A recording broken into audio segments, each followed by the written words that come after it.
Good morning, everyone. Good morning, colleagues. Good morning. Egun on guztioi, ongi etorriak lagunak.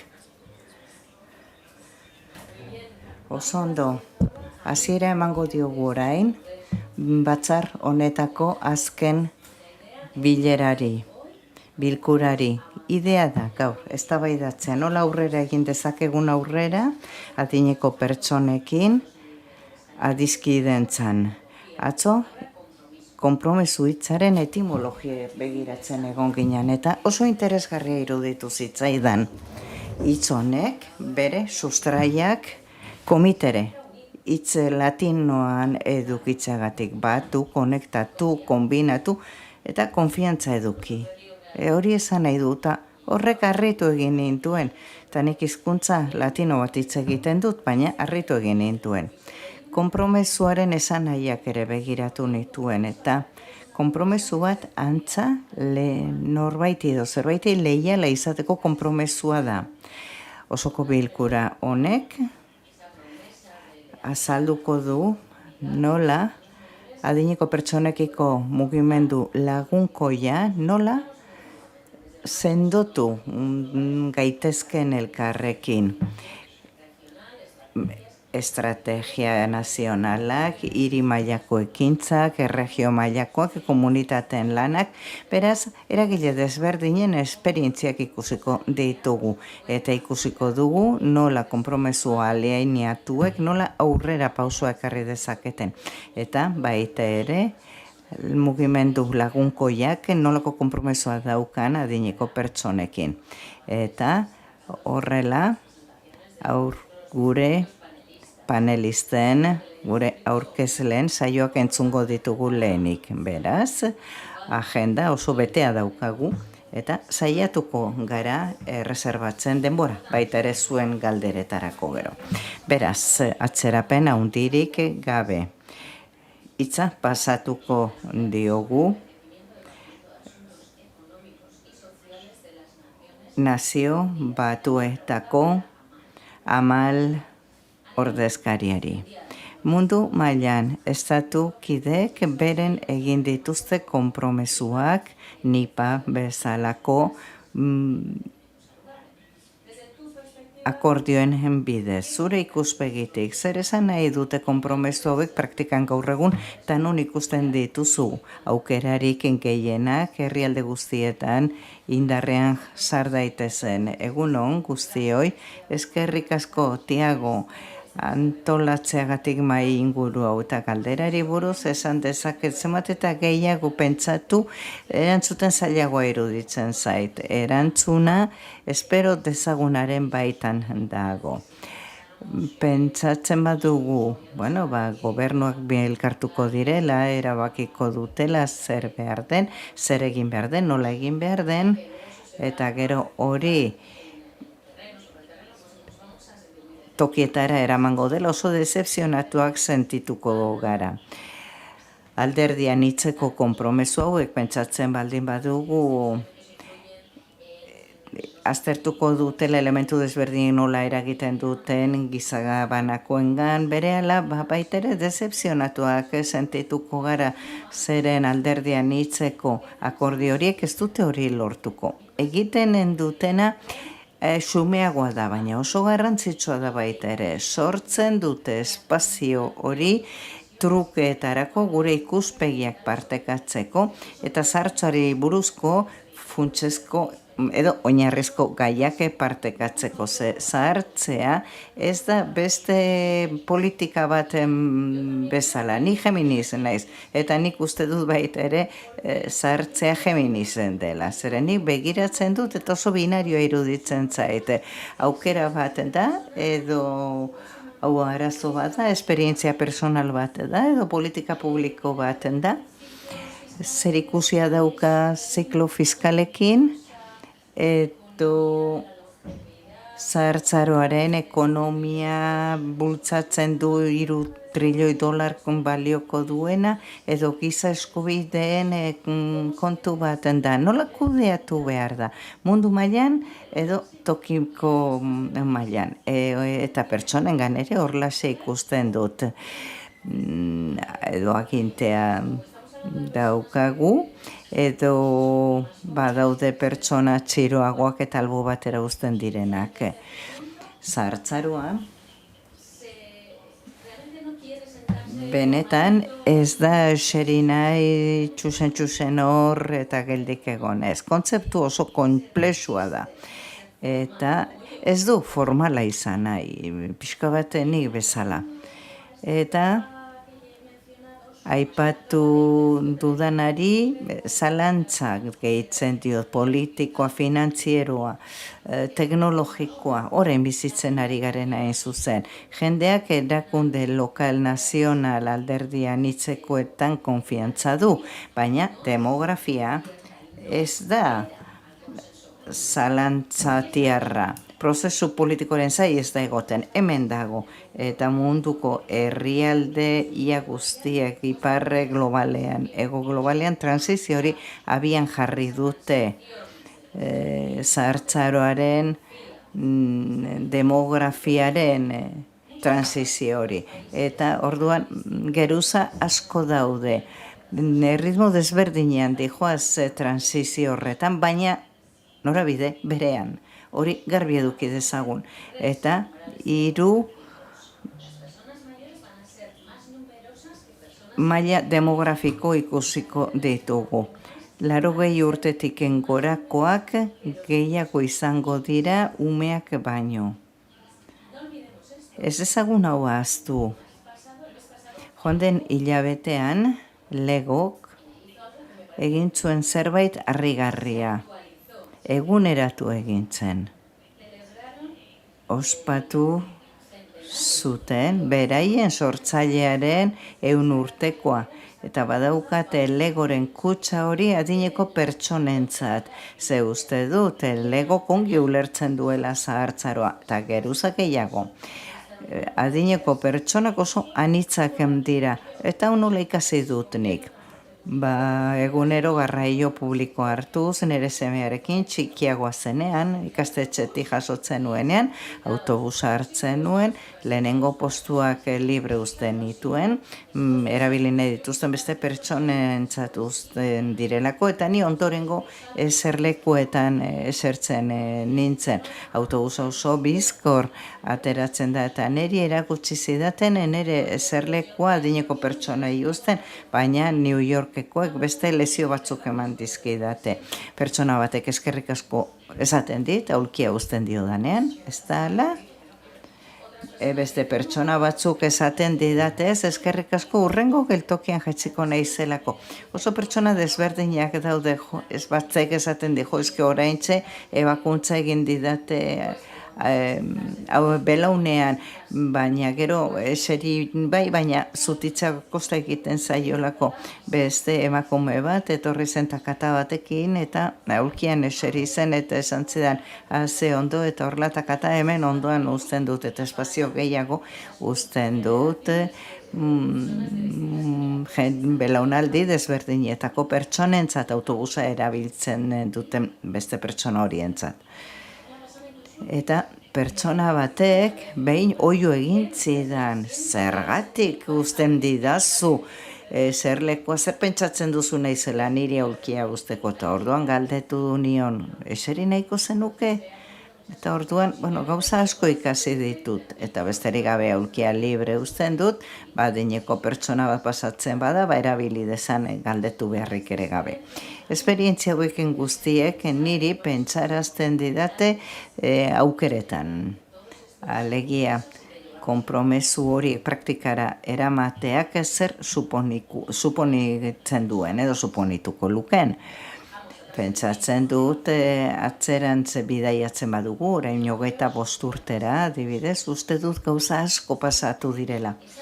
Eta elkarrizketa hau ja agendan zegoen, eta asko aurreratu dugu. lehentasun mailan agendan gora igo delako, asko igo da gainera. Eta uste dut, orain 25 urte herrialde honetan, Espainian, Madrilen, abiatu zela, gero etorri ziren iniziatiba batzuen hastapena eta sarea honi hasiera eman ziona.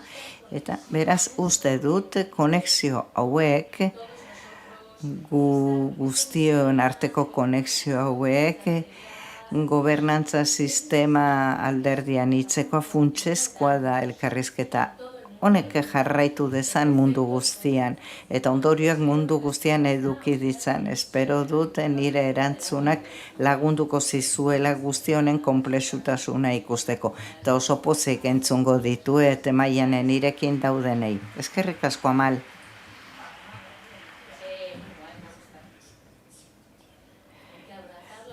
Bai, munduaren zalantzeitzak bezarkatu behar ditugu, bai, oso ondo Amal. Bueno, konpromesu globaletatik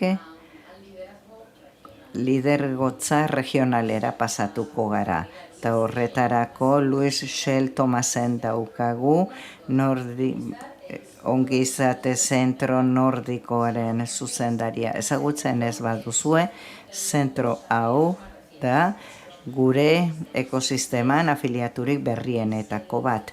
Eta bera da, gobernuak lideratzen duen lehenengo afiliatua. Oso ondo, Luis, zuretzako galdera bat daukat noski.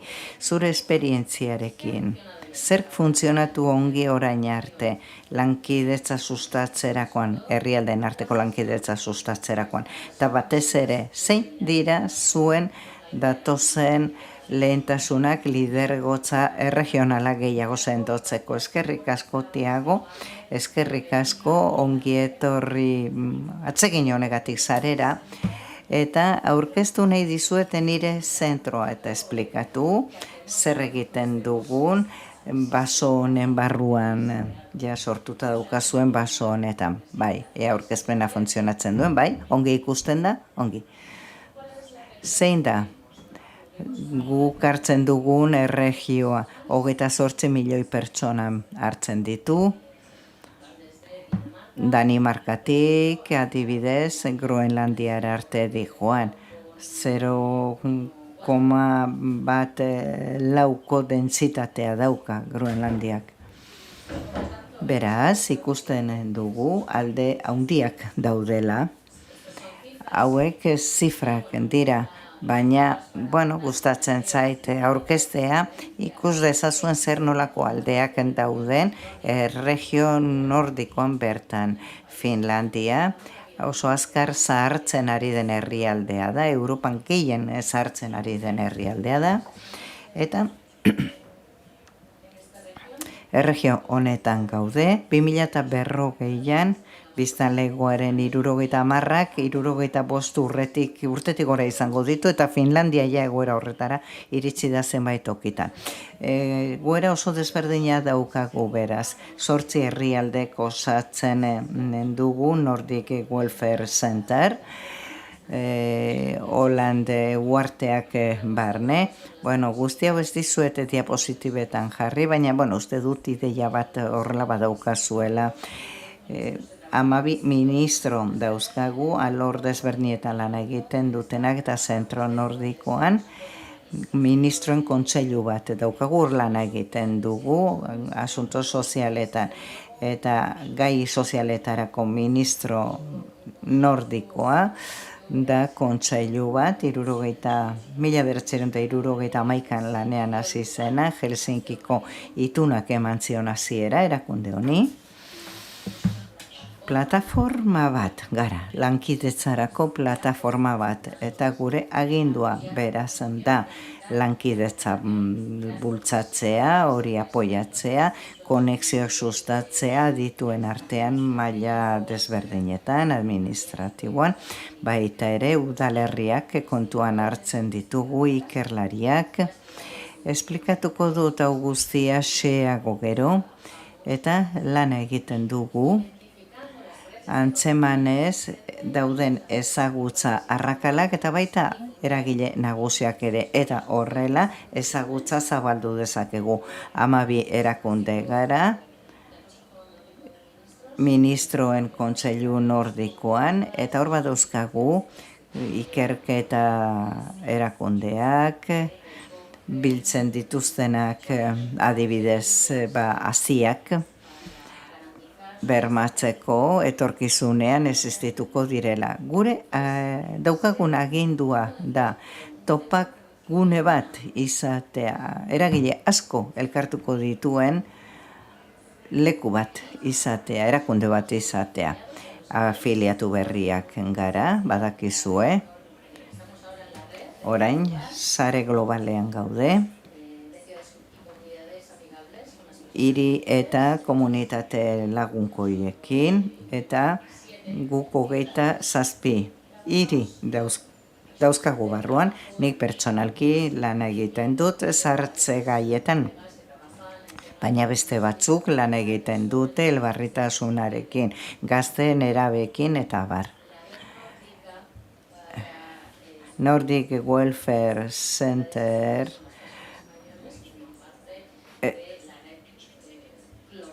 sare globaleko parte da, hori izan zen gure helburuetako bat, OMSeko sare globaleko kide izatea, eta zona nordikoko eragile nagusi batzuk dauzkagu hor, esan bezala 27 hiri dauzkagu, erregio guztian, hemen dauzkagu, erregio nordikoa osatzen duten herrialdeak, eta gure agintean iparraldeko ministroen kontseiluko lerro nagusiak jarraitzen ditugu. Zerbitzu sozialetarako berdintasuna, osasun mentala, bakardadea, pertsonei laguntza eman behar diegu bizitza osoa, osasungarri eraman dezaten, eta horregatik prebentzio eta iraunkortasun printzipioak dauzkagu. Ez daukagu lege bat, ez daukagu agintari nordiko bat behartzen gaituena gai guzti hauetan lana egitera. Ez da horrela, guk ez dugu horrela lana egiten, guk zentroan badaukagu agindu hau, baina ez daukagu agintaritza hori ere. Eta oinarritzen gara konpromezu borondatezko batean agenda honekin. Gure ikuspegitik beraz, eta iristen ari nahi zure galderara, Tiago. Zer egiten dugu, zer ikusten dugu, zer funtzionatzen du? Bueno, ez dut uste gure erregioan bakarrik ez dela hori gertatzen, alegia jarraikortasuna, struktura bat edukitzea, ematea egiten dugunari, adituak elkartu daitezen, beraien artean ikasi, ezagutza trukatu, eta lana egiteko agenda honekin, gure agendarekin lana egitea. Udalerrietan askotan bakarka lan egiten dute, bakardadean lan egiten dute, eta oso gogorra da hori, eta horregatik oso ona da inguruan jendea edukitzean, talde bateko kide sentitzea, marko bat edukitzea, eta hori da egiten duguna, trukerako laguntzerako marko bat ematen dugu, eta horrek asko sendotzen du pertsonen konpromesua. Zerke gehiago funtzionatzen du? Edukitzea norbait, ezagutzaren broker antzeko bat izango dena. Eta horrela maila desberdinetako ezagutzak edukitzea, nik hemen ikusi dute batzarronetan. Munduan berrikuntza asko dago, proiektu bikain asko daude, baina benetan zer funtzionatzen du, egiten denetik zer ikasi behar dugu, hori da identifikatu behar duguna. Funtzionatzen duten adibide horiek ikusi behar ditugu, eta horiek zabaldu erregioan eta maila guztietan aginte politikoa daukatenek hau guztia ezagutu dezaten.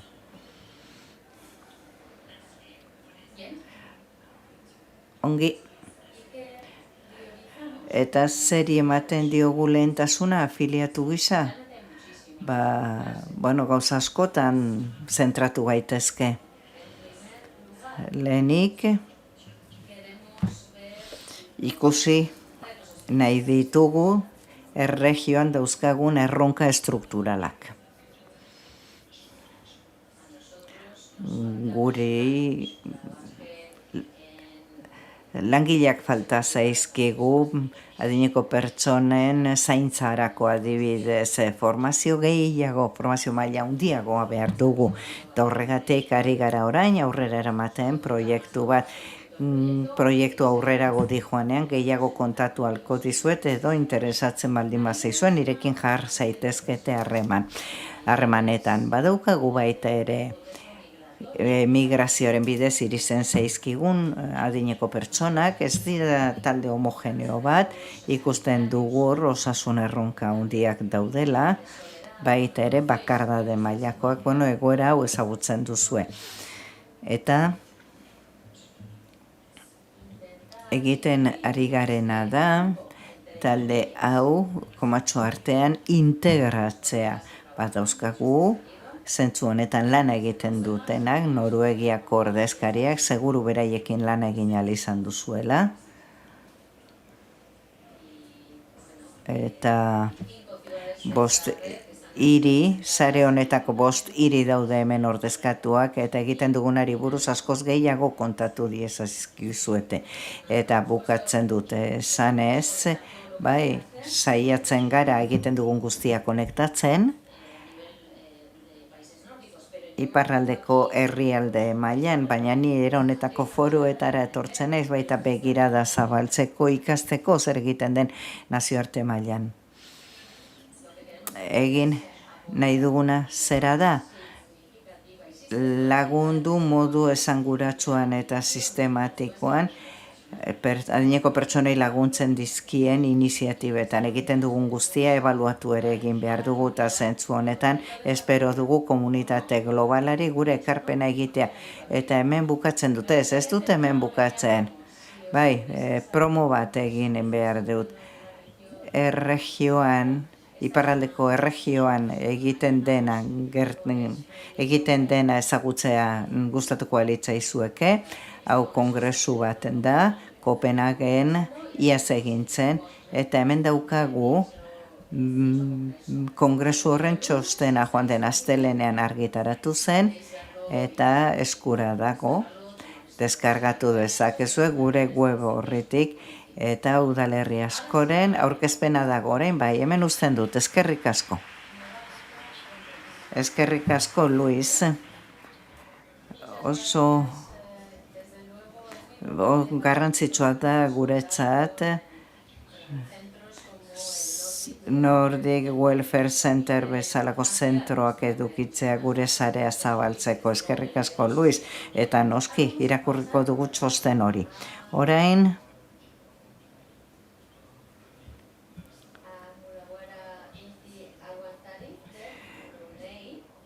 Unaguara Binti Aguantarif daukagurekin, Bruneikoa da bera, baita ere afiliatu nazionaletako bat berria da, Costa Rica eta Poloniarekin batera. Eta lehenengo herrialdea gure espazioko gehiengo musulmaniarra daukana. Ikusiko dugu zein diren emango diren urrengo pausoak, eta ikusiko dugu nola Bruneik asmoa duen bere ekarpena egiteko. Eskerrik asko, Tiago, eskerrik asko aurkezpen honegatik.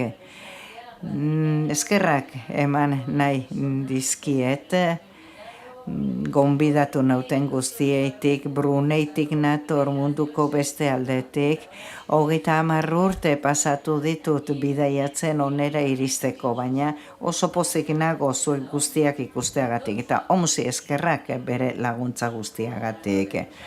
Urteetan zer, eskerrik asko Tiagori, eskerrik asko Kazeren Biso doktoresari, eskerrik asko izugarri lagundu digutelako, eta animatu gaituzte Brunei sare honetan sardadin. Eta hemen nago. Testu inguru pixka bat Bruneiri buruz Googleen sar zaitezkete eta ChatGPTri galdetu, baina 450.000 biztanle dauzkagu, 300.000 Bruneitar lokalak dira, eta zuen herrialde eta erregioekin konparatuta gu gutxiengo bat gara demografiari dagokionez, baina demografiari dagokionez Brunei da munduko herrialdeetako bat,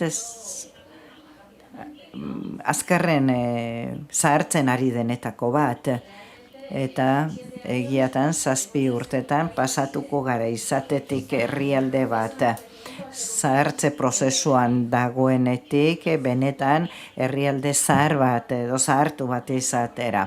Komunitatei dagokionez, zer esan, gure konpromesuetako bat herrialde mailan zera da, nahi dugu aprobetxatu marketing soziala abian jartzeko zahartzari buruzko iniziatibak. Brunein, normalean, ukatu egiten den dugu zahartzen ari garenik, ukazioan gaude, ez dakit Brunein bakarrik gertatzen zaigun hori edo zuei ere gertatzen zaizue, beti iruditzen zaigu gazteak izango garela, zahartzea urruti dagoela, baina momentua iristen denean eta mundu erreala ikusten dugunean, ohartzen gara herrialde oso azkarari dela zahartzen.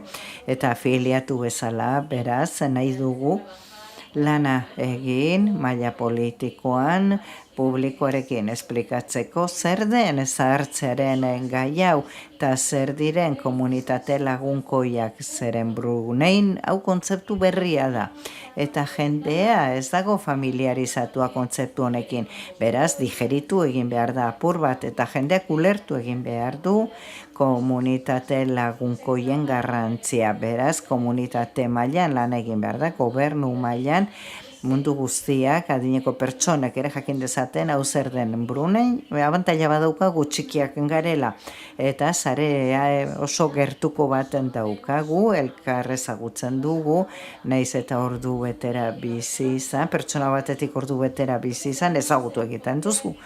Eta orduan, badaukagu ikuspegi integrala hau nazio bezala gobernuz kanpoko erakundeekin, ordezkari akademikoekin, ordezkari politikoekin lan egiten dugu, oso gertu gaude. Sare honek gertutasun handiarekin egiten du lan egiteko, aurrera egiteko, eta eragile gehiago integratzeko zeren bidai hau oso bakartia izan daiteke. Hasi ginen lanean 2020an, 8 lagunkoiak izan nahi zuten 8 udalerrirekin, gora berak egon dira, bidai oso deprimente izan daiteke, baina nazioarte mailako eta erregio mailako laguntza handia eduki dugu, eta horrela iniziatiba lagunkoi hauek aurrera egin dute Brunein. Zer gehiago egin nahi dugu Brunein? Diseinatu nahi dugu guztia adineko pertsonekin zuek bezala. Brunein, azpiegitura mailan, sorte handia daukagu, hobetu behar ditugu gauzak noski zenbait alorretan, baina oinarri on batetik abiatzen gara. Brunein, konexio sozial asko daukagu, esan bezala gertutasuna daukagu, eta baitere oso gertutasun handia adineko pertsonen eta gazteen artean. Oreka baten dago.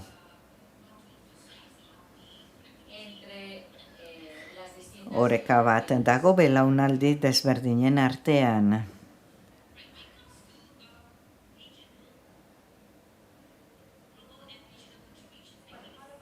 Orain, ikus ditzagun ze ekarpen global eta regionalak dauden uste dut gure egoera eta beste herrialde batzeetakoa antzekoa dela. Ezagutzak partekatu nahi ditugu. Elkarrengandik ikasi nahi dugu.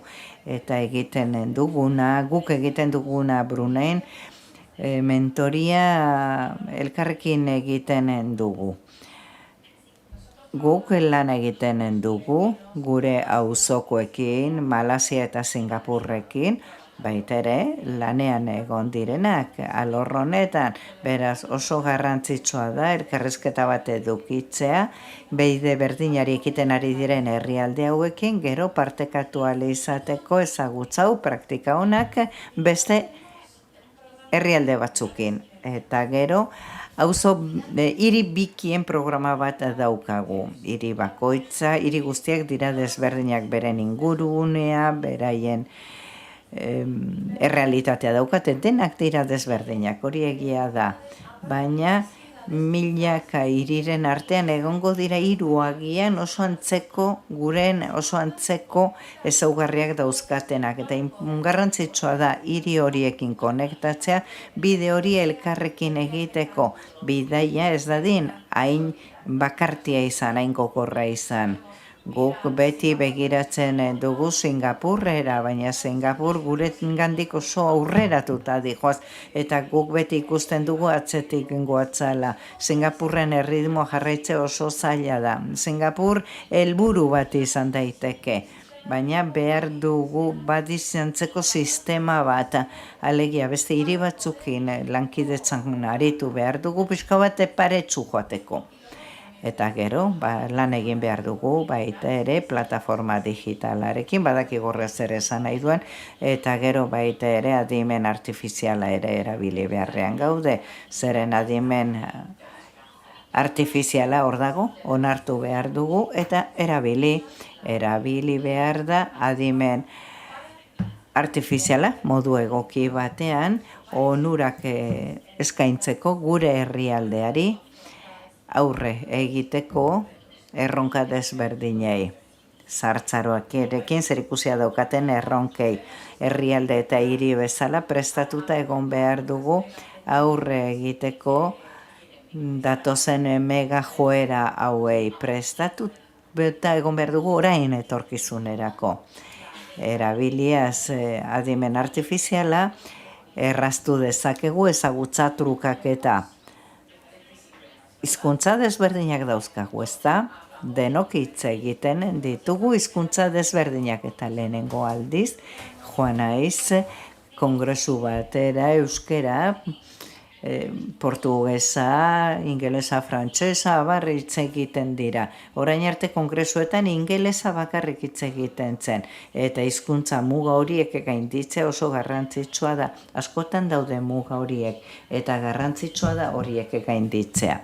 Adimen artifiziala erabili dezakegu hori egiteko. Adimen artifiziala erabili dezakegu baita ere inklusibitatean aurrera egiteko. Adimen artifiziala erabili dezakegu hirientzako garrantzitsuak izan daitezken interbentzioak mai gaineratzeko. Eta gure eskuartzeak planifikatzen laguntzeko ere erabili behar dugu adimen artifiziala. Eta lankidetzak eduki ditzakegu adimen artifiziala planteatzen dizkigun arazoi aurre nola egin ikusteko. Adimen artifiziala hor dago eta horren lagun egin behar dugu. Eta erabili gure arazoetako batzuei aurre egiteko, erronkei aurre egiteko. Eta Tiago, honekin bukatu dezaket, eskerrik asko aukera honegatik, eskerrik asko. Bai, zuetako batzuk ez bazenekiten non dagoen Brunei, orain bai, ez da? Energia asko daukan herrialdea da, gure islaria bezalaxe.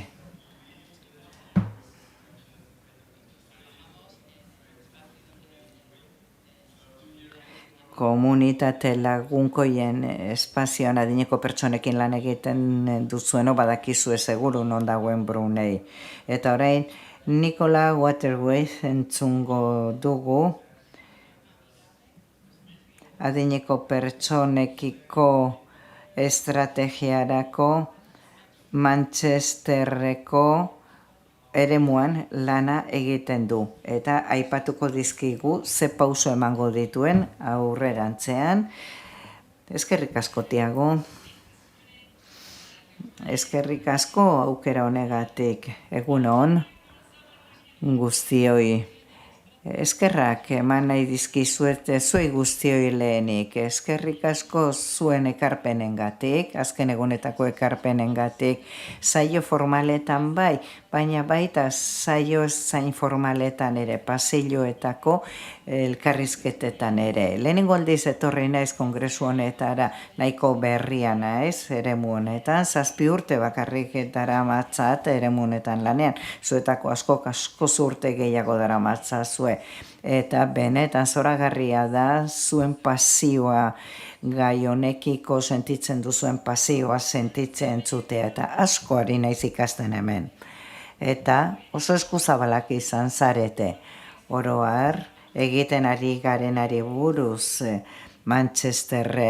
Manchesterreko eremu metropolitanoan hitz egiteko aukera honegatik. Oso harro sentitzen naiz, egie da, Manchestertarrok oso harrosoaken gara, gure historian beti esaten dugu oso harro sentitzen garela, aldarri izate gustatzen zaigu, lan gauzak beste batera egitea gustatzen zaigu, bizitzako maila guzti eta baina batez ere aldaketa sozialean, eta hori sobera egiten ari gara eremu honetan ere. Aurten egin ospatuko dugu gure 10. urte hurrena. Alegia, adineko pertsonekin lagunkoiak izateko lanen 10 urte betetzen ditugu. Udalerri eta sektore publikoaren, gizarte zibilaren, ikerketa instituto desberdin eta sektore pribatua ere denon arteko aliantza bada, baina aliantza bat gehiago garrik esaten duen bezala, aliantza bat baino gehiago ekosistema baten gara. Koalizio oso zabal bat ari gara eraikitzen komunitate desberdinetan lan egiten dutenena, erakunde desberdinetan lan egiten dutenena. Oso eremu desberdinetan lan egiten dute adinekoentzat bizitza hobeago bat garatzeko 20 urte daramatzako alor honetan lanean, naiz eta aliantzak 10 urte bakarrik dauzkan. Eta sare global horrekin lanean jardun dugu denbora horretan guztian eta ezagutza iturri bikaina izan da guretzat, baita ere iturri bikaina da lankidetzarako eta lagun asko egin ditugu.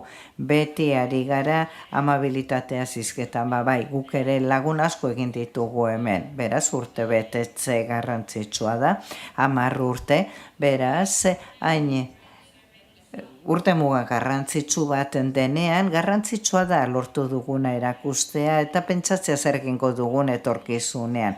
Gauza asko lortu ditugu Manchesterren, proiektu oso garrantzitsuak egin ditugu, horietako batzuk aste honetan aurkeztu dira, momentu honetan, ia 9 milioi libra esterlinatako inbertsio baten daukagu, adineko pertsonen ahotsak entzuteko, arkitektoekin ari gara lanean, eraikuntza enpresekin, eraikitako ingurunea hobetzeko, eta badaukagu proiektu piloto bat, adineko pertsonak laguntzea planteatzen dutenak, osasun mailan eta gizarte mailan.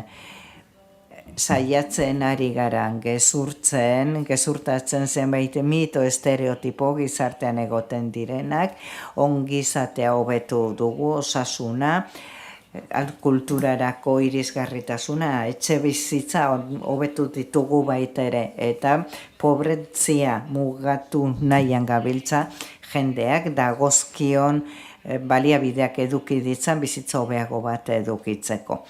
Atzo legatuaz hitz egiten genuen, alegia etorkizunerako zerbait iraunkorra sortzea. Eta gauza oso interesgarri asko egin ditugu. Paisaia ezin izan dugu aldatu, ez dugu oraindik erronka hori lortu. Egiten dugun guztian gorantz egin behar dugu, bizitanle guztian gana iritsi behar dugu. Eta egiten dugun guztia begiratu behar dugu adineko pertsonekiko hiri lagunkoien perspektiba horrekin begiratu behar dugu.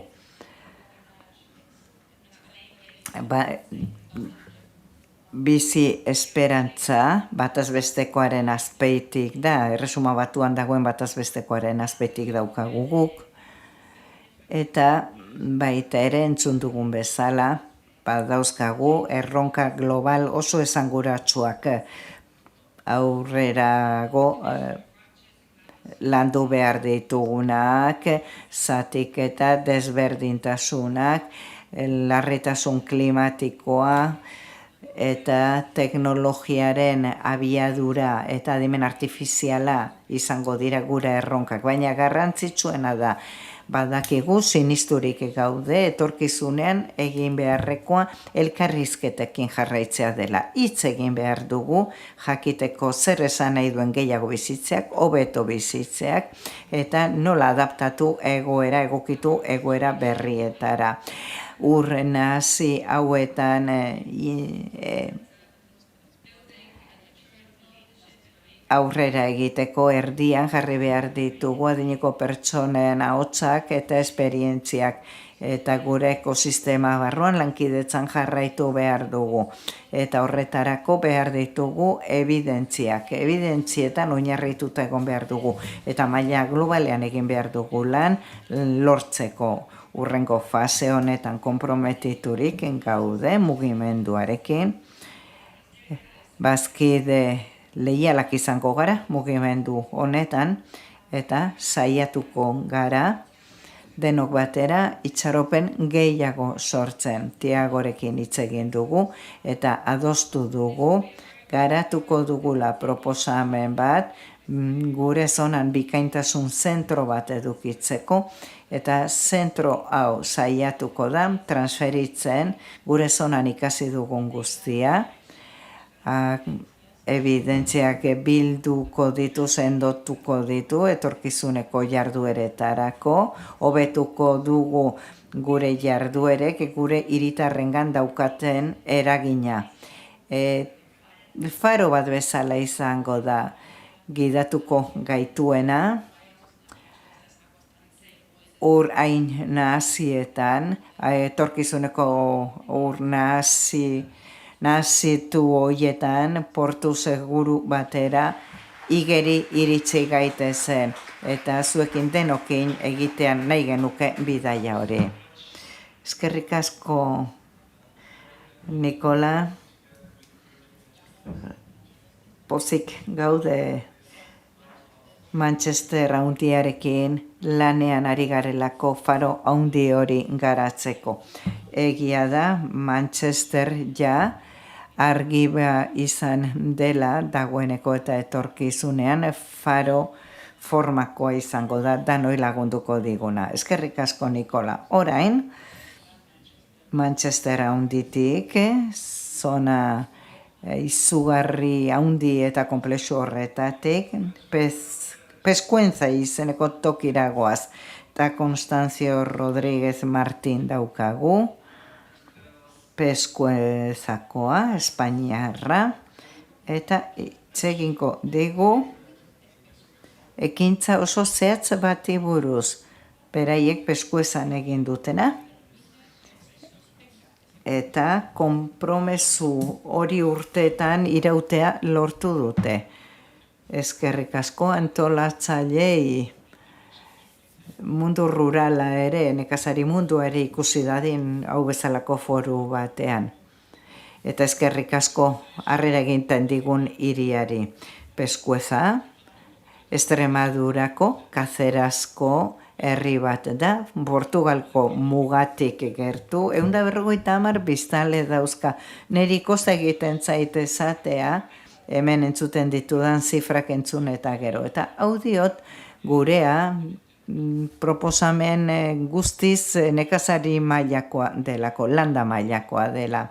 Baina Extremadurako udalerrien 50%, 1000 biztanletik bera dauzka. Eta 85% ez da 5000 biztanletara iristen. Baina ezaugarri hauek bitxiak iruditu arren, Espainiako beste komunitate askotan gertatzen dira. Beraz, landa proposamen bat da, komunitate txikientzat pentsatua, nekazarienak askotan, zeren landakoa ez da zerbait isolatua guretzat, landakoa jarraikortasun territorial bat da. Ezin duguna banatu bizi ditugun beste realitateetatik esaten denean 2 hamarkada barru sartutako biztanleen 30-35 egon garela, nik esan behar dut dauzkagu 50 urteen, 30, 50 eta 60arekin. Ezin dugu askoz gehiago itxaron. Larritasunaren zentzua bizkortu egin behar da, errealitate honi erantzuteko gure izan daiteke bai, baina hori da benetan interesatzen zaiguna. Bizi garen tokiak ezin dira elementu disruptibo gehiago bihurtu, ezin dira desberdintasun elementuak izan. Ez da ere berdintasun gabeziaren adibide. Rurala, urbanoa, ezin dira kontrajarri. Gurea errealitate desberdin bat da. Eta horren buru direnek ez batute ulertzen oso poliki joango gara eta askotan arazo atzera ezinak izango ditugu. Pentsa daiteke gurea proposamen txikia dela, espazio txiki baterako, baina ez da. Ez da zeren kolektiboki planteatzen ari garena da elkarrizketa desberdin bat estatuarekin. Erreklamazio bat da hiritartasun erreklamazio desberdin bat eta baitere harreman eredu desberdin bat. Eta horri bakarrik kohesio pixka bat falta zaio mugimendu bat zabalagoa izango dena. Gera zaitez gurekin. Izen hori jarri genion 2011 urtean gure proiektuari. Orduan bagenekielako errealitatea gainera zetorkigu dela, zahartzaro errekurso falta bihurtu zitezkela benetako arazo. Zertzen planteatzen genuen helburua. Oso xumea zen 150 pertsonarekin bilatzen genuena zen, bilatzea etzedila inor beharturi sentitu udalerritik joateko, zaintza faltagatik, zerbitzu faltagatik, hori zen gure helburua. Eta izaten jarraitzen du. Aberazten joan gara, nolabait, baina hori da gure lanaren funtsa. Nahaztuaz 2 gauza oso simple, pragmatismoa, erantzun errealak, egoera errealei, pertsona zehatzekin, eta berotasuna erantzun horretan, gertutasuna, errealitatea ez dezan disfrazatu, proposamenak, nahi dugun izenak jarri, baina bizitze jepe jenten errealitatea, biztanleen errealitatea jarraikortasun bat dauka. Abia puntua etzen ona, hemen deitzen genuen bageneukan eguneko zentro bat, eraikita zegoena, baina ezin zen zabaldu krisia zegoelako udalaren arazoak ekonomikoki horri aurre egiteko eta erantzunak eman behar genizkion. Eta nola adostasun osoa zegoen ezkero borondate politikoa eta komunitatearena elkartuta zeuden eta horrela formulak bilatu ahal izan genituen azken batean, erantzunak bilatzen ditugulako denok. Edozein tokitan, nik uste dut, baina batez ere udalerri txiki batean badago oreka bat, administrazio beti geldo motel bat eta araudi gabezi gabea edo gehiegi normalizatua. Kontua da berrikuntzarako espazio gutxi uzten dutela. Administrazio motel horrekin onduan badaukagu merkatu enpresarial bat, oso dinamikoa, nik esango nuke erasotzailea ere bai, deskubritu dituelako ze ahalmenen dagoen zaintzen atzean, baina landa eremuak ez zaizkio errentagarriak egertatzen. 15-20 erabiltzaile ez zaizkio errentagarriak egertatzen. Eta gero, biztanlego sozialaren indarra daukagu hor.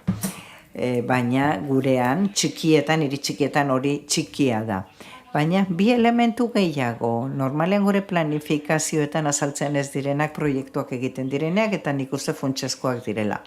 Bata da, sistema ekoizlearen oinarria, nola komunitate hauek nekazaritza mailakoak dira, zona lehorretan, historikoki oso zigortuak gerrengatik, eta elementu kulturala ulertzea benetan, ohartuta egon behar dugula gure herrien indarraz zeren. Ez gaitezen engainatu, hirietan bizi diren pertsonek neurri on batean, 60ko emigrazio horren ondorioz, sustraiak herrietan dauzkate eta horrela udan 4-5 aldiz bidekartzen dugu gure hiria, etxe hutsak daude beraz gure herrietan, baina jendea bizi gabe, eta orain badago itzulera mugimendu bat jubilazio prozesuan dauden pertsonena. Sistema ekoizle hori, lehenago aipatzen nuena, horrek desberdintasun handi bat markatzen du. Eta da, ideia bat, alegia elkarren ganako laguntzaren beharra. Nik lan egiten nuenean, nik orduan behar zeintudan, zuk bihar nintuzun, eta horrela pertsonen arteko elkarrenganako beharra handia zegoen.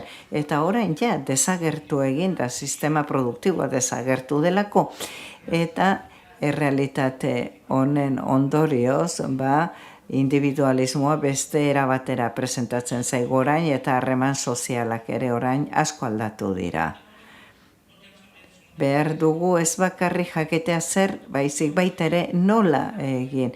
Eta hau da proiektuaren arrakastaren gakoetako bat. Eta bagenekien zahartzaroak berarekin daramala ziklo vitalean pertsona guztiak.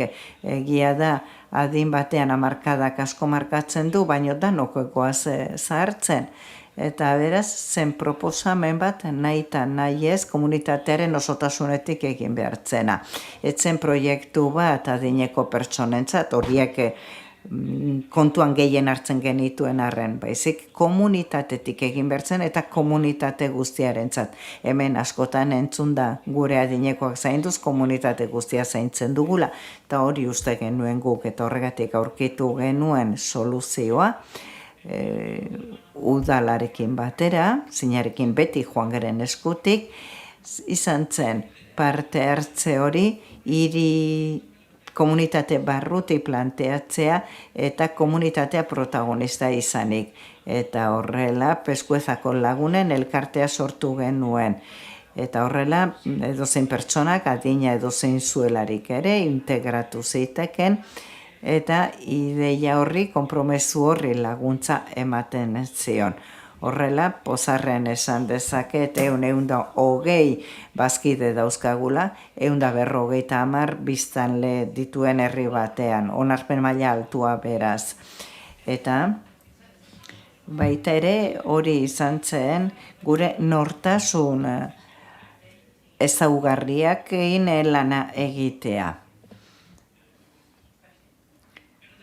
Baina lehenago esaten nuen pragmatismoa. Landa zonetan bizi zaretenok badakizue herrietan ipuinek ez dutela balio. Benetako zerbitzuak behar genituen egiazko arazoei aurre egiteko. Eta hasieratik elkartea, hasieratik izan da eta izango da arduratua kudeatzen, alegia elkarteak kudeatzen du gure eguneko zentroa, eta eraikin bat izatetik urrunago, hau beti izan da gure plataforma, zerbitzuak kudeatzen lagundu diguna, badaukagu ibilgailu elektriko txiki bat, jendea eramaten duena kaletatik, furgoneta bat daukagu, sukalde bat, oinarrizko zerbitzuak dauzkagu. Zentro guztietan daudenak, eta zentroa 2011an hasi zen lanean, ekonomikoki geneuzkan ahalbiderik handienekin, goizeko 8:00 gaueko 10:00. Eta lotara bakoitza bere etxera joaten zen. Horrela nahi zuten, horrela nahi genuen, nahi izan dugu etxeak jarraitu dezala, jendearentzako benetako sustraia izatea. Zentroak lan egiten du menpeko pertsonekin, menpekotasuna dutenekin, menpekotasunik ez dutenekin, eta ingurunean jarraitzeko aukera orain errealitate baten da. Beste elementuako bat guretzat izan zen garrantzia emate egunerokotasunari, gauza xumeei. Ez sortua zantzokiak, antzerkiak, nahi zuena joaten zen, gozaltzen zuen, gero uartera joaten zen, gero joaten zen oiloe jaten ematea, eizera paseo bat ematera, lehenago egiten jarraiten zuten. Ez genuen nahi jendeak beraien eguneroko dinamika aldatu zezaten. Eta zeukaten, behar zuten laguntza. Geneuzkan lau konexio satelite bidezkoak etzegoelako koberturarik, inoretze din, babesik gabe sentitu. Eta beste bigakoak, orain demorarekin baloratzen ditugunak dira. Akordio publiko elkartekikoa. Hasieratik, berriro diot tokiko administrazioa udala eta administrazioa eskutik joan gara. Elkarre behar dugulako ekonomikoki. Udalak behar zuen sentitu komunitatearekiko egiten zuena eta komunitateak behar zuen sentitu udala atzean zeukatela. Eta horrela izan da, horrela izaten jarraitzen du, eta azkenean konturatu gara, 15 lanpostu daude, ez dira asko, baina 150 biztanleko herri batean, 15 langile edukitzea herriko eskualdeko enpresarik handiena da. Gurekin bizitzera etorri diren pertsonak dauzkagu, momentu batean telebista asko BBC, CNN, Danimarkako, Frantziako telebistakoak etorri ziren, bizitatu gintuzten, eta oihartzuna eduki zuen, eta jakin mina piztu zuen komunikabidetan. Eta ulertu genuen, azkenean politika soziala dela. Garapenerako sistemarik onena komunitate txiki hauentzat. Ez da egon behar enpresa eoliko bat etorri zain, hain zakizen bat euro usteko. Ez, lan egin behar da, sinisturik, nekazale ere muetan, zartzaroa aukera handi bat izan daitekela. Eta printzipio bezala beti planteatu genuen lana egitea komunitatetik eta denen onurako. Elkarrekin berdinak izateko helbidearekin, gure zerbitzu guztiak, gure lan guztiak laguntza bat dakarki erabiltzaile guztiei. Hau erraza zen egiten, eta erraza gertatu da, baina ez da simplea. Gauza asko daudelako, planteatzera eramaten gaituztenak, onaren txarraren arteko muga horretan mugitu behar izaten garelako, baina zentroa segituan bihurtu zen baita ere herriaren bihotzean. Beraz, edozein ospakizun,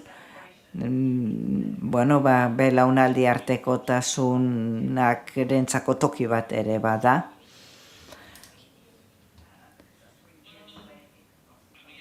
Noiz egin behartzen hau?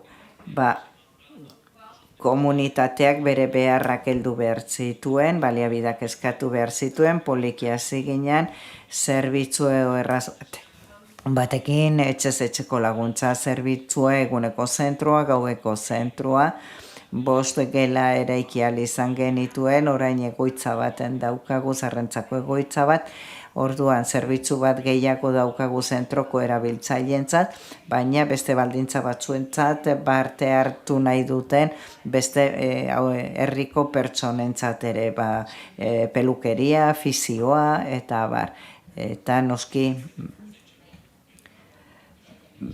gure kasuan beti zerbitzuak pertsonalizatuak dire hasieratik, 25 pertsonari atenditu diegu, zeren hain txikitsuak izatean, momenturen batean dinamikoki biztanlegoak ez zituen erabiltzaile berriak aportatzen, ez zegoelako, eta hor jauzi bat zegoen gai horretan. Guk zaintzen komunitatea deitzen diogu, ulertzen dugu elkartetik egiten den gestioa dela gure arrakastaren gakoetako bat, publiko asoziatiboaren arteko lankidetza ere bai. Eta azkenean helburua zen jendeak zala eduki aldegin beharra, eta hori zen gure helburu nagusia. 15 urte hauen ondoren pozik esan dezakegu, nahi inork ez duela bere gogo kontra egoitza batera joan behar izan, edo bere herria utzi behar izan. Eta lortu dugu beraz, herrian bizitzearen errebeldia hori bete ahal izan dugu, bertan bizitzearen poza sentitu dugu, eta azken batean bizitza proiektuak funtzionatzen jarraitzea lortu dugu. Konturatzen gara, ze ahultasun dauzkagun, eta beti esaten dugun bezala, badakigu, errealitate desberdin bat eraiki daitekela, baina azkenean emaitzak ez badira ikusten, komunitateari, elkarteari ez badiogu ezer aportatzen, eragin ez bada erreala, arrakasta pixka bat eskafeinatua da. Eskerrik asko. Muchísimas gracias, Constancio. Eskerrik asko, Konstantzio. Eskerrik asko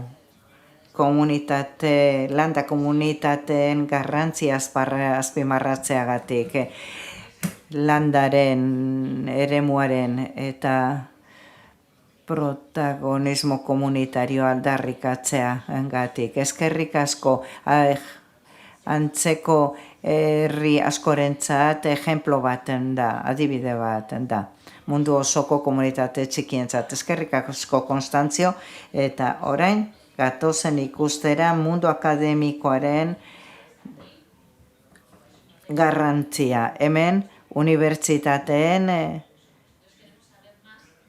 ordezkari asko daude, eta jakin nahi dugu zer egiten den maila akademikoan, eta horretaz hitz egiteko gonbidatzen dugu Tamer Mohamed Susha, Arabiar Emirerri Batuetakoa, Sharjah Unibertsitateko ordezkaria. Tamer, lan estua egin duzu.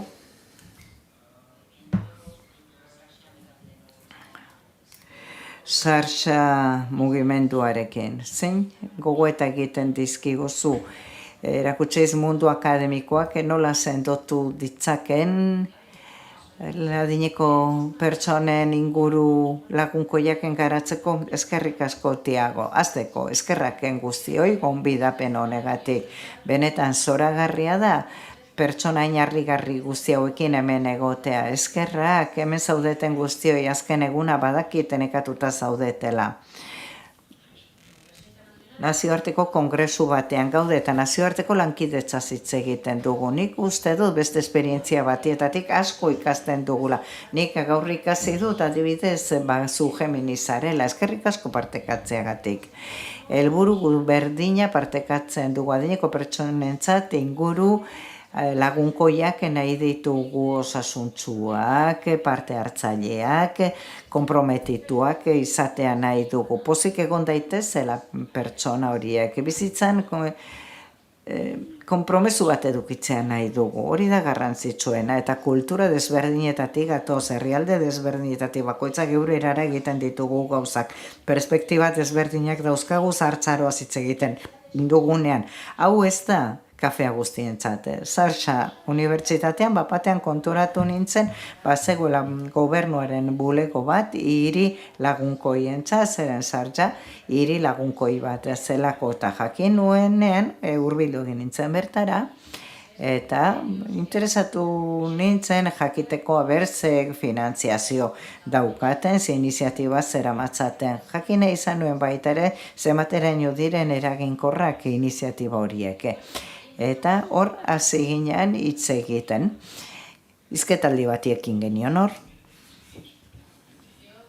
Nik uste dut, eduki dezakezu komite zorogogarri bat, komunitate lagunkoiak lortzeko, baina oso errealista izan behar duzu komunitatea ere behar duzu, komunitatera joan behar duzu ikusi zer behar duen, oinak lurrean eduki behar dira, eta kontutan eduki behar ditugu 3 dimentsio, eta unibertsitateak 3 dimentsioak landu behar ditu, mundu akademikoak, zorrozasun akademiko eman dezakegu. Modu errealista batean ulertu dezakegu egiten duguna datu ikerketa analizien bidez. Hor erreminta asko daude. Baita ere, eraldatu dezakegu hau evidentziatan, politika eta gomendioetara iristeko, eta horrela tiroa zuzenago jotzen dugu. Eta 3. Gaitasuna sortu dezakegu, profesionalak formatu ditzakegu mugimendu honetan lan egiten ari diren nahi prestakuntza eman diezaiekegu behar dituzten gaitasunak eduki ditzaten. Eta horrela lana egin dezaten hobeto. Ikusi nituen iniziatibei dagokionez, gauza asko zeuden, pentsatzen dugu adibidez, behar dugula agenda komun bat komunitatean. Ikusi behar dugu komunitateak zer behar duen, eta honetaz konturatzerakoan lanean hasi ginen, ideiak partekatu genituen bose ikerlariren artean eta gomendioetara iritsi ginen. Egin genuen beste gauza bat. Izan zen, ohartu ginen ezin genuela bakarka lan egin. Hau ez da pertsona individualen kontua, lankidetzan jardun behar dugu, nahita eskoa da osasun, zientziak, garraioa, teknologia, dimentsio guzti hori ekartzen ditugu gure lanean, ikuspegi global bat behar dugu, puzleak enkajatzea behar dugu. Orduan guk gure lanarekin egin duguna izan da hotza ematea, eremu bakoitzean dauden pertsonak elkarrekin lana egiteko, lankidetzan jarduteko eta horrela disiplina arteko ekipo bat osatu dugu, lantzen dugun zutabeetako bakoitzean. Baita ere konturatu nintzen bazegoela belaunaldi arteko arrakala bat. Gazteek ez dakite asko adineko pertsonei buruz. Benga esaten duzu, 20ekin sartzen zara, iristen zarenean ikusiko dugu. Gure mundu alderdi horretan, sartzen etxe bakoitzeko kide bat, pertsona bat, adineko pertsona da, eta hau kudeatzen dugu alderdi erlijiosa batetik, laguntza ematen zaio, baita laguntza medikua ere, baina pertsona horiek independienteak izateko eskubidea daukate, beraien erabakiak hartzeko, gizartean parte hartzeko eskubidea daukate, beraz, aldatu egin behartzen hori, arrakala hori gainditu beharra zegoen. Espazio hori salbatu beharra zegoen, belaunaldi gaztenen arteko arrakala hori gainditu beharra zegoen, eta eremuan esperientzia zeukaten pertsoneak bildu behar genituen, eta horrela, poliki sortu zen jakituriaren kontseilua deitu genuena non partekatzen den ezagutza eta esaten den guk erabaki hau hartu dugu iniziatiba hau eramateko. Eta nola funtzionatzen du? Zergatik egiten da horrela? Zer hartu zen kontuan? Unibertsitatetik baita ere implikatzen ditugu gure ikasleak eta hor ideia bikainak sortzen dira, batez ere teknologiaren bidez. Koreako unibertsitate batekin eraman genuen aurrera proiektu bat eta hortik sortu zen patente bat, tresna batena erorketa arriskua saiesten zuen, oso interesgarria. Eta ikasle batek martxan jarri zuen, ikasle batekin garatu zuen, bere amona erori eta aldaka utzi zuelako. Hor unibertsitatea eta komunitatea elkartu behar ditugu eta elkartzen baldin baditugu denbora asko aurreratuko dugu. Unibertsitatek finantziazioa daukate, gure laboratorioak dauzkagu, eta hori batzuetan ez dago presente komunitatean. Ez da ulertzen ulertzen komunitatean. Eta orduan laguntza behar da ulertzeko elementuren bat. Orduan ikertu egiten dugu eta horretarako gure bitartekoak erabiltzen ditugu adineko pertsonei esplikatzen diegu zergatik gertatzen den hau edo bestea eta horrela ere denbora eta diru aurrezten ari garena. Talde bat bezala lan egiten dugu, oso ondo funtzionatzen duen talde osatzen dugu. Helburu komun bat daukagulako adineko pertsonak egiten dugun guztiaren erdigunean jartzen ditugu. Ez da aldrebes, ez dugu gure ikuspegitik ikusten, inolaz ere ez adineko pertsonak erdigunean jartzen ditugu eta hortik lan egiten saiatzen gara. Omsen gidak hartzen ditugu eta ikusten dugu nola egokitu gure kulturara. Eta horrela bizkortzen dugu prozesu guztia eta egunera jartzen gara. Eskerrik asko. Eskerrik asko, Tamer. Xarxa dudarik gabe liderra da bere erregioan lehenengo hiri lagunkoia izan zen, erregioko lehenengo programa lagunkoia eta ikusten dugu asko ari zaretela lana egiten eta ekosistema oso bat sortu duzu. Mundu akademiko oso garrantzitsua da honetan. Eskerrik asko zure parte hartzeagatik. Oso ondo, eta orain gizarte zibilera goaz, oinarrira goaz, eta horretarako Polet gonbidatzen dut, Kamerungo Akamaiseko ordezkaria da, Polet zurea da hitza. Eskerrik asko Tiago, eskerrik asko menegoteko aukeragatik, eskerrik asko nire kide guztiei, eta dudariken gabe zorionak aurkezpen zoragarri hauengatik eta parte hartzaile hoi eskerrik asko horregoteagatik egunon barkatu.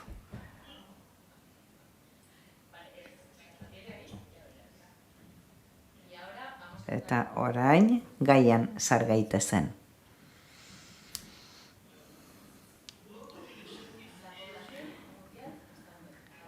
Munduko biztanlegoa zahartzen ari da.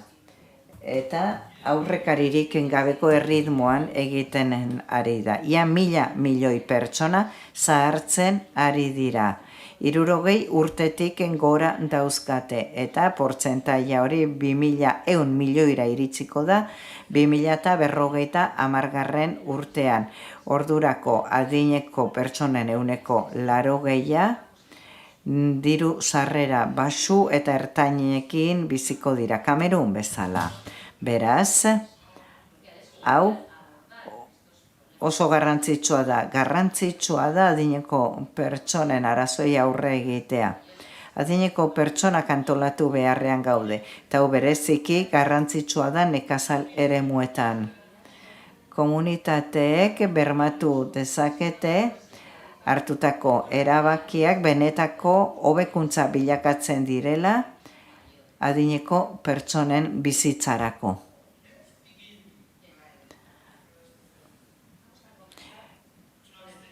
Az gaitezen hasieratik, alegia konpromezuak hobekuntza ukigarrietara pasatu behar ditugu adineko pertsonen bizitzan. Eta horretarako lehenengo parteen arteko lankidetza da eta espazio ziurrak edukitzea. Eta nola tratatu?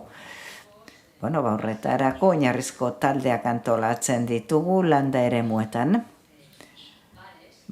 Bikote taldeak, non egongo diren, elkarte komunitarioak, gobernuzkanpoko erakundeak. Honek guztiak aukera emango digu, adineko pertsonek elkar lagundu daitezen, esperientziak partekatu ditzaten, eta horrela nahi gabeko bakardadeari aurre egiten lagundu diezaieten. Hau da, abia puntua. Eta horrela, adineko pertsoneki aplikatu behar dizkiegu agenda lagunkoiak. Bigarrenik, antzeman behar ditugu dauden beharrak. Horretarako, kontutan eduki behar dugu baliabideak mugatuak direla gure testu inguruan. Lehentasunak gure kasuan sartzen dira elikagaien segurtasuna, osasun kontrola. Edateko ura, tokiko baliabideen erabilera eta abar aldaketa klimatikoa asko eragiten digu gure zonan. Baita ere, kontutan eduki ditugu gazteak gure proiektuetan. Belaunaldi arteko espazioak nahi ditugulako gazteek, garbitasun, beste pertsona batzuen etxen garbitasunean lan egin dezaten, ura ekartzera joan daitezen, sukaldatu, adineko pertsonei botikekin laguntzen diete, eta baita ere, gaitasun digitalak dauzkate adineko pertsonen eskura jartzen dituztenak. Eta horrela adinengatiko diskriminazioa saihesten dugu eta sustatzen dugu belaunaldi arteko elkarrizketa eta belaunaldi arteko elkartasuna ere. Baita ere, egiten ditugu sentsibilizazio eta sustapen kanpainak, sustatzen ditugu giza eskubideak, eta baita ere, adinagatiko diskriminazioaren aurka lan egiten dugu. Gatozen bigarren puntura, tokiko liderren implikazioa guzti hau gauzatzen. Hemen alkateak dauzkagu, udal kontseiluak, lider erlijiosoak, denek implikatuta egon behar dute eta parte hartu behar dute, ekintzen diseinuan eta indarrean jartzen, lortu behar ditugu baliabide ukigarriak komunitatean, gizarte zibileko erakundeak, oinarrizko erakundeek, lider soziala gonbidatu egin behar dituzte, beraien ekintzetara horien garrantzia erakusteko, eta erakusteko baita ere nolako eragina daukaten egiten dituzten gauza guztiak zahartzaroaren programa errealetan. Eta zahartzaroa komunitate osoarentzat onura bezala planteatu behar da. Pertsona adinekoentzako azpiegiturak onura dira, beste pertsona guztientzat, noski bereziki, elbarritasunak dituztenentzat eta abarrentzat. Lan aman komunena da beste puntu garrantzitsu bat. Zeren, eragile desberdinen batasuna dakarrelako. Eta hemen noski talde lokalak, erlijiosoak, garraio, agintariak, gizarte zibileko ordezkariak denak sartzen dira hor. Eta idatzi sartu behar dira akordioak tokiko gobernuekin ekintzak egingarriak izan daitezen. Eta horretarako baita ere lankidetzan jardun behar dute tokiko agintariekin martxan jartzeko adibidez baratze komunitario bat.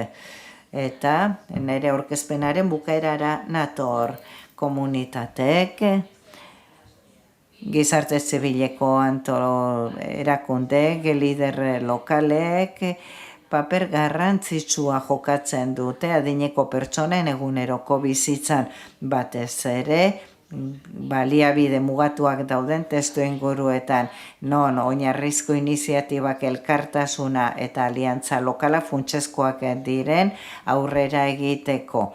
Eta ekintza zehatzak behar dira. Gu saiatzen gara guzti hau aplikatzen gure herrialdean, saiatzen gara benetan. Gainera, dauden legeak indarrean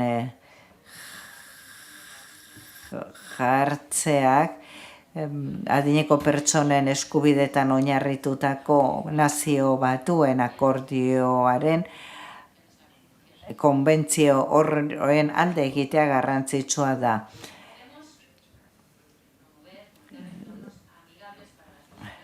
Adineko pertsonentzat inguru lagunkoiak behar ditugu beraien autonomia errespoa eta inklusioa gauzatu daitezen. Eskerrik asko zuen arretagatik. Eskerrik asko, Polet. Eskerrik asko egiten duzuen lan guztiagatik. Eta azpimarratu dituzulako gizarte zibilaren mugimenduak oso garrantzitsua da mundu guztian, oso garrantzitsuak dira aurrera egiteko. Eskerrik asko eta galderetara pasa aurretik nahi nituzke gonbidatu bi pertsona hemen ezkena tokira. Zeren hemen ez dugu bakarri konpromesoa hitz egin behar. Konpromeso asko dago hemen ikusi dugun bezala. Baina baita ere aurrera pausoi buruz hitz egin behar dugu. Eta gonbidatu nahi nuke Melanie Murger laguna, OMS-eko lankidea dut, gazteriaren ordezkaria, eta berriren bat partekatu nahi du gurekin. Melanie, mesedez, egun on, ordezkariak oso zoriontsunago sentitzen naiz gaur goizean. Azkar aurrera egin nahi baduzu, zoaz aurrera bakarrik, baina lurruti iritsi nahi baduzu, beste pertsona batzuekin bidaiatu behar duzu gaur jakitera ematen dut, badagoela beste udalerri bat gure sarearekin bat egiten duena. Afrikak 54 herrialde dauzka, 16.000 udalerritik gora. Eta gaur ospatzen dugu zerbait garrantzitsua.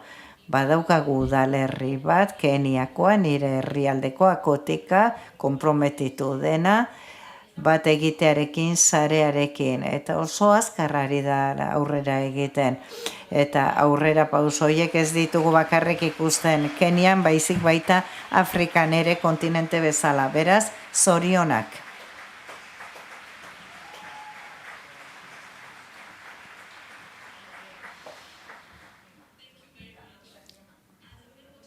Eskerrik asko. OMS-eko gazte kontseiluko kide bezala oso harro sentitzen naiz iniziatiba honegatik. Afrikan gazteria asko dago eta uste dut gazteriak konprometituta egon behar duela. Hau belaunaldi arteko elkartasun adibide ona da eta horregatik hitza eman nahi diot Tiga, Keniako udalerriko ordezkari bati. Entzun dezagun Tikako alkatea. Ordezkariok Gadi Kainedut izena. Tikako udalerriko administraria Kenian, para mi, arrotasun handia da, alaitasun handia da. Esatea Tikak bat egin duela, adineko pertsonekiko hiri eta komunitate lagunkoiekin bat egin duela. Eta honek erakusten du gure konpromesua hiria adineko pertsonai laguntzen dieten hirien sarearekin. Tika, Kiambuko kondaduan konkatua dago eta zentro heziketa industrial zentro garrantzitsua da, 7.000 abiztale inguru dauzkagu, horien artean adineko pertsonak daude eta beraien ikarpenek paper garrantzitsua jokatu dute gure komunitatearen osaketan. Eta gure eraldaketarekin jarraitzen dugunen neurrian hiri adimendun eta inklusibo baterantz aitortzen dugu zahartzaroa erronka bat dela. Erronka bat komunitate indartsuagoak, osasungarriagoak eta konektatuagoak eraikitzeko. Eta Tika hiri lagunkoiagoa izan dadin pertsona adinekoekin, inbertsioak egin ditugu azpiegituretan, espaloiak direla, rampak eta oinezkoentzako paso seguruetan. Eta sustatzen ari gera garraio ez motorizatu bat, hobetuko dituena, pertsona guztien mugikortasuna eta segurtasuna. Baita ere sortu ditugu espazio irekiak, berdeak, sustatzen dituztenak, aizia, parte hartzea eta ongizatea. Azpimarratu behar da, saiatzen garela involukratzen adineko pertsonak gure komunitatearen garapenean bermatuz, beraien ahotsak entzuten direla, erabakiak hartzean eta horien planifikazioan. Eta lankidetzan ari gara adineko pertsonak ordezkatzen dituzten erakundekin gure programek beraien beharrei erantzun diezaieten etorkizunari begira, ikuspegi handi nahiko bat daukagu. Komunitate bat sortu nahi dugu jubilatuena integratua sentitu daitezen eta bizi daitezen beraientzat diseinatutako espazioetan. Komunitate hauek edukiko dituzte arreta osasuna retoa belaunaldi arteko giza espazio sozialak, garraioa eta aisialdirako instalazioak. Osasuneko erakundeko mundu sarearekin batzeak aukera ematen digu ikasteko munduko praktiketatik gure esperientziak konpartitzeko eta sendotzeko aliantzak aurrerapenetan lagunduko digutenak. Uste dugu tikak onura jaso ditzakela mugimendu global honetatik eta baita ere bestei lagundu diezaiekegula. Eta sare honetan sartzearekin nahi dugu gure hirien ez dadina atzean geratu. Eta sartzaroari onartua izan dadila lagundua eta ospatua. Eta mundu osoko afiliatuekin lan egiteko ilusioarekin gaude. Tika hiri eredugarria izan dadin adineko pertsonentzat Afrikan eta aruntzago. Eskerrik asko eta jainkoak bedinka zaitzatela. Eskerrik asko. Aitortu behar dut dudariken berria. Zer nolako ekarpena egin duen tikako alkateak Josu Obianka. Da Afrikako zona honetako arduraduna eta lan asko egin du baita ere, txalo bat beretzat. Ongi, orain, bigarren berri bat partekatuko dugu. Ikusi dugu kongresu honetan, ideia asko daudela. Non elkartu gaitezkeen, etorkizunean, ezagutza trukatzen jarraitzeko modu hain produktiboan. Atzo entzun genuen adibidez, kotxi oso konprometutua zegoela, bilera regional bat antolatzeko, ikusi genuen baita ere Zapopanek interesa zeukala, ospakizun Iberoamerikar bat antolatzeko, komunitatearen alderdi horretan, baita ere badakigu, Zartzaro foroa, Sao Paulon antolatutakoa, aurten, 20.000 pertsonaren parte hartzea espero dute, eta nire amaginarreba izango da pertsona horietako bat, Sao Paulo bizi delako, seguru ez duela galtzen. Bueno, espero dut, hau, benetan, arrakasta handia izatea. Eta espero dut, Sao Paulo, baita ere, gure kongresuetako bati harrera egin alizatea etorkizunean. Eta orain, laugarren mundu kongresuari dagokionez, beste kontinente batera joan behar dugu, sekula egonez garen batera, eta horregatik gonbidatu nahi dut Titu, Singapurreko osasun ministeriokoa gurekin partekatzeko urrengo berria.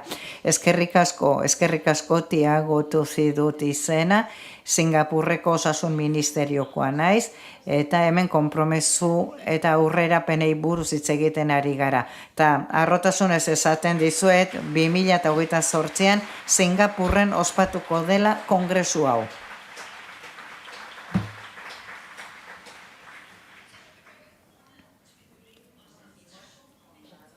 Horretuak sentitzen gara, noski, Dublinen, Quebecen, Donostian egon gara, hiri zoragarria da, eta noski pozarreen antolatuko dugu kongresu hau Singapurren, hemen dauzkagu nire lankideak oso motivatuak daude, eta ja elkarrizketekin hasita daude, saiatuko gara garatzen programa interesgarri bat, zuontzat guztiontzat, aniztasuna islatuko duena, eta aukera emango duena Singapurreko, Asiako eta ekialde globaleko esperientzia partekatzeko. Eskerrik asko oso motivatuak gaude. Espero dut Singapurren ikusiko dugula elkar 2028an.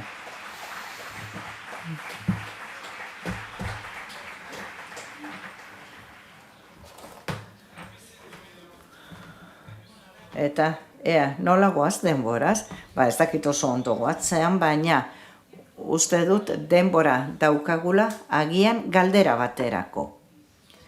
eta barkamena eskatzen dizuet oso gaizki kontrolatzen dudalako denbora, galdera bat, bakar bati eman diezaiokegu, hitza eskua altxatu eta mikrofona pasatuko dizuegu. Bai, ez dago esku bat ere zutik, eta badakigu denboraz oso gaizki goatzala, eta Amali pasatuko diotitza saioa itzi dezan.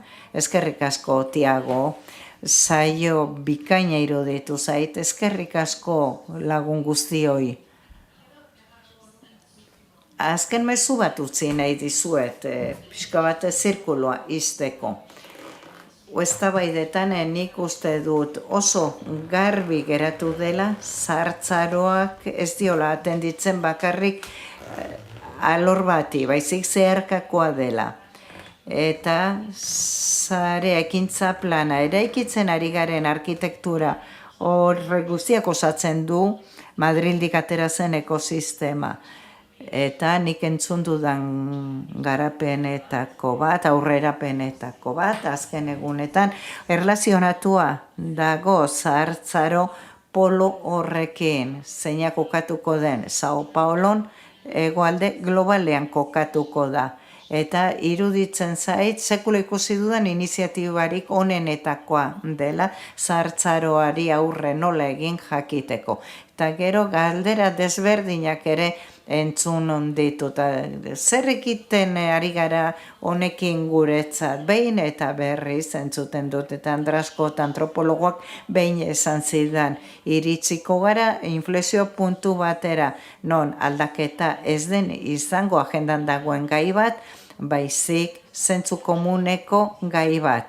Azte bukaeraren kontzeptua bezala, asteburuaren ideia etzen sortu, gauetik goizera, prozesu zaila zen, nekeza, baina momentu batean iritsi zen inflexio puntu batara, zenon mundu guztiak egintzat jotzen zuen.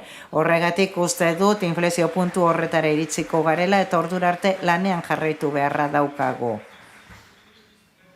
Bueno, honekin bukatzen dugu osoko bilkura hau, ez bakarrik faro batekin ipar globalean, baizik badaukagu beste faro bat hegoalde globalean. Eta sorte pixka batekin faro gehiago edukiko ditugu etorkizunean.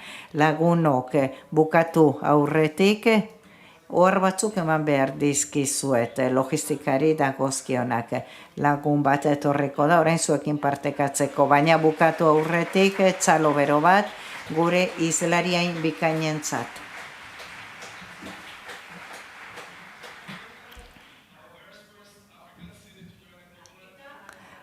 Tika, Afrikako sarean bildu den gure lehen hiriarentzat txalo bat, eta noski eta Singapurrentzat gur 2028ko kongresua bertan egingo dugulako barkatu.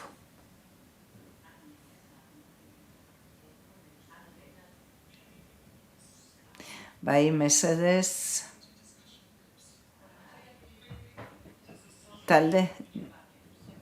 eztabaida talde desberdinetan banatu behar zaituztet eta proiektatuko dugu, ezin da proiektatu, improvisatu egingo dugu, orduan ez da ezer gertatzen.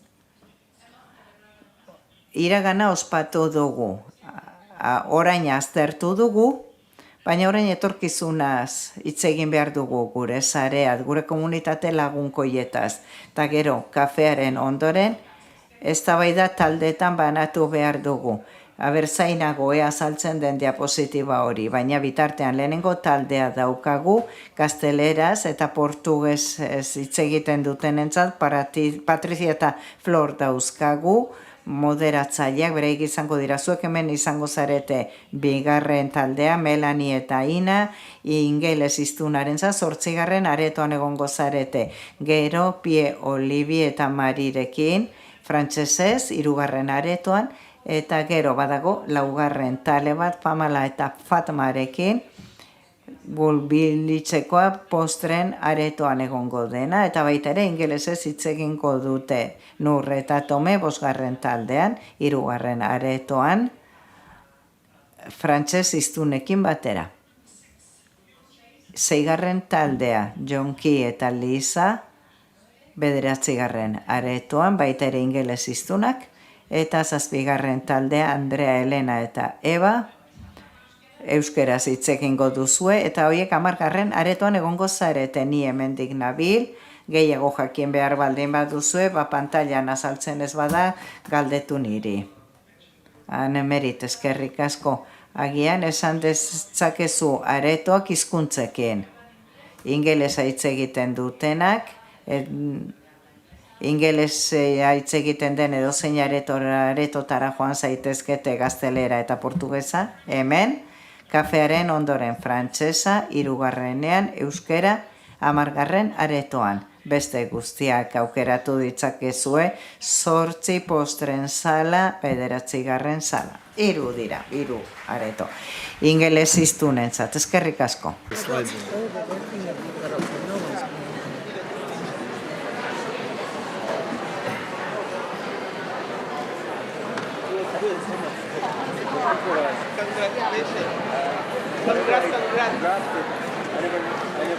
Muy bien.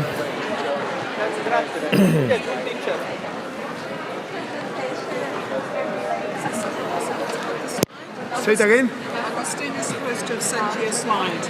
Yeah, but we got just a slide of here. I mean, no one tell us what to put. We got